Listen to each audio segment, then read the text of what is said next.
Halo, selamat pagi anak-anakku kelas 6 semuanya. Apa kabar hari ini? Puji Tuhan, kita semua sehat.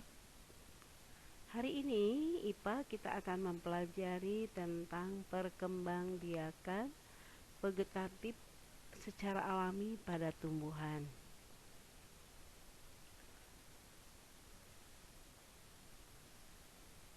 Pernahkah kita melihat ada pohon pisang lalu tumbuh beberapa pohon pisang kecil-kecil secara berkelompok berkumpul pada pohon pisang di sekitarnya? Atau kalian pernah melihat tumbuhan cocor bebek yang memiliki tunas di ujung daunnya?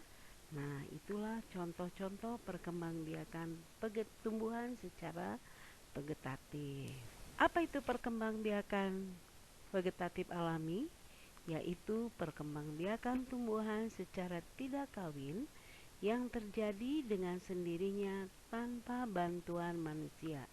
Misalnya dengan menggunakan umbi lapis, umbi batang, umbi akar, akar tinggal, geragi, tunas, dan tunas adventif. Umbi batang, misalnya ini umbi batang adalah batang yang tumbuh di bagian tanah yang ujungnya menggembung menjadi umbi. Umbi tersebut sebenarnya merupakan cadangan makanan untuk tumbuhan itu. Nah, contoh yang berkembang biak dengan umbi batang adalah seperti kentang dan ubi. Ubi itu ada ubi ungu, ada ubi yang biasa, ya. Nah, perkembangbiakan yang kedua adalah umbi lapis. Itu eh, yang dimulai dengan tumbuhnya siung pada tunas ketiak yang paling luar. Awal pertumbuhannya, siung mengambil makanan dari induknya.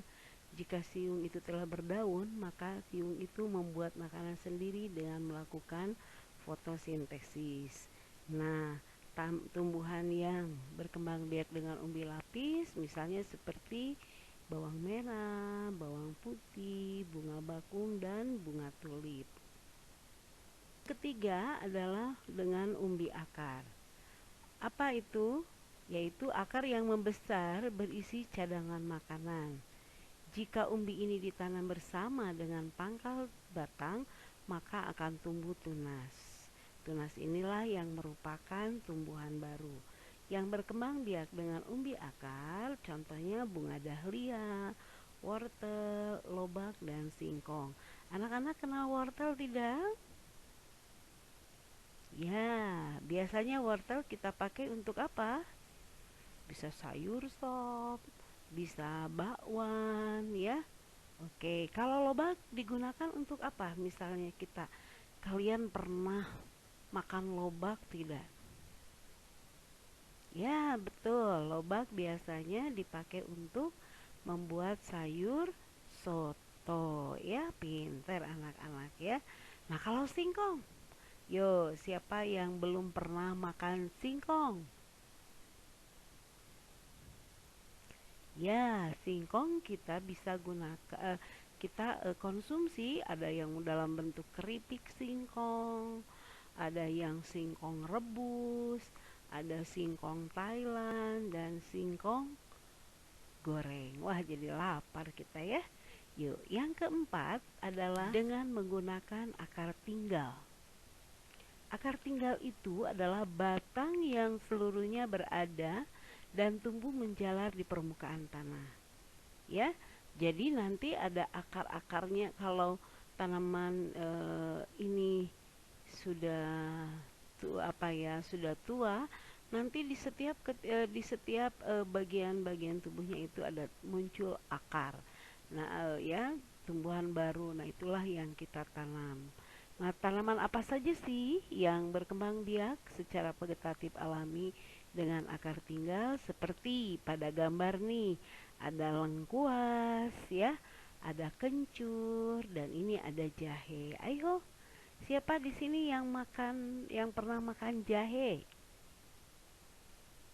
Wah, akhir-akhir ini karena COVID ya, kita seringkali bagus sekali kita kalau minum minuman dari rebusan air jahe. Katanya meningkatkan stamina tubuh. Yang sudah terbiasa lanjutkan ya. Yang belum terbiasa boleh dengan mama, dengan orang tua bersama-sama buat jahenya dikupas, lalu diiris-iris, lalu direbus. Memang sih rasanya agak pedas, tapi bisa dicampurkan madu atau gula. Hidup sehat ya, supaya selama COVID kita imunitasnya bagus ya. Jadi yang berkembang biak dengan akar tinggal itu nih, mulai dari atas ada lengkuas ya, ada jahe, ada kencur, ada kunyit, dan banyak lagi, ada temulawak ya. Temulawak atau kalau di eh, pasar kita sering mengenalnya dengan sebutan kurkuma ya. Nanti boleh tanya sama orang tua, apalagi sih yang berkembang biak dengan akar tinggal, masih banyak ya. Oke, dan adalah dengan geragi. Geragi adalah batang yang tumbuh mendatar di permukaan tanah.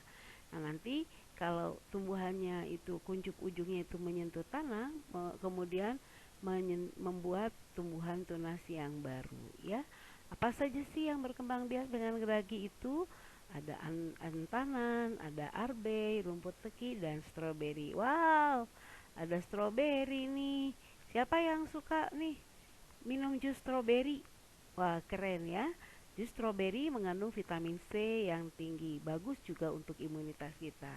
Nanti sama orang tua bikin bersama ya, dan minum bersama-sama. Dan adalah dengan tunas. Tunas ini adalah tumbuhan yang terdapat di dalam tanah. Jadi tunas mudanya tumbuh di sekitar induknya. Kita sering melihat ya, ada bambu terus nanti di sekitarnya tuh banyak. Tadinya bambunya satu, terus jadi ada 5, ada 10, tumbuh tunas yang baru selalu. Begitu juga dengan tanaman pisang atau pohon pisang ya. Nanti kita tanam satu pisangnya nanti jadi banyak begitu ya, dan juga tebu. Dan yang ini adalah dengan tunas adventip. Tanaman apa saja yang berkembang biak dengan tunas adventip? Itu ada cocor bebek, sukun, cemara, dan kersen. Siapa yang sudah pernah melihat tanaman sukun? Yo, di mana lihatnya? Oke, nanti diskusikan bersama orang tua ya. Di mana kalian pernah pegang atau pernah bersandar pada pohon sukun? Ya, ayo harus banyak bertanya supaya banyak tahu ya. Oke, thank you semuanya sudah mendengarkan dengan baik. Sekarang tiba saatnya kalian melakukan tugas dari ibu, yaitu membuat peta konsep tentang perkembangan tumbuhan secara vegetatif alami. Buat dengan baik, tulisan dengan rapi, tinta pulpennya yang tebal biar ibu Tince bisa periksa. Lalu kalau boleh diwarnai, dihias ya, supaya lebih menarik. Lalu foto dan kirimkan kepada ibu Tince. Oke, terima kasih. Tuhan Yesus memberkati.